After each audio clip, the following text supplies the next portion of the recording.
Thérèse est une des dernières sculptures que Gauguin ait faites aux îles Marquises. C'est une œuvre faite en 1902, un an probablement avant la mort de l'artiste.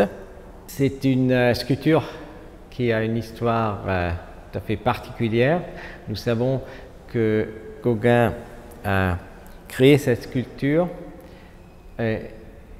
pour la placer devant sa cabane, bien visible pour tous les passants. Et il y a un pendant également qui se trouve à la National Gallery à Washington, qui est un portrait satirique de l'évêque de Lille, Monseigneur Martin. Et Thérèse était la gouvernante de Monseigneur Martin, mais tout le monde sur l'île savait qu'elle était également l'amante de Monseigneur Martin. Et il y a ce côté anecdotique qui révèle naturellement le côté polémiste de Gauguin, car à cette époque-là, dans cette époque tardive, les rapports avec les autorités coloniales, mais également avec l'Église, étaient très difficiles. Les autorités coloniales ont intenté un procès à Gauguin qu'il a perdu. Il a dû aussi se défendre contre des accusations de l'Église qui avaient affaire avec sa conduite personnelle.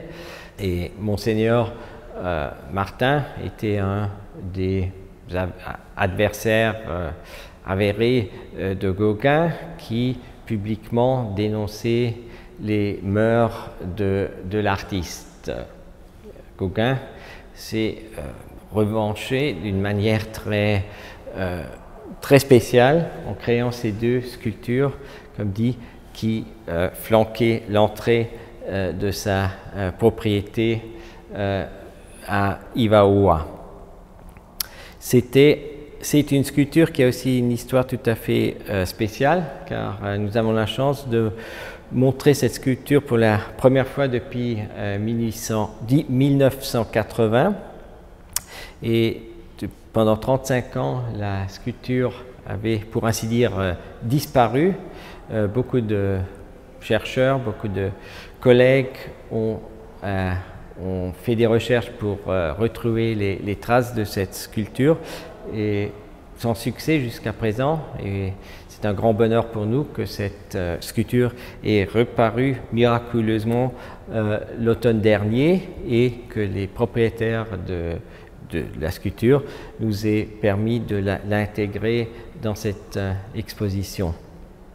C'est une sculpture qui montre aussi la force créatrice de Gauguin en tant que sculpteur, ce côté hiératique de cette femme, ses proportions tout à fait spéciales qui donnent une force et une puissance à ce personnage de Thérèse qui transcende tous les aspects anecdotiques qui sont liés à la création de la sculpture.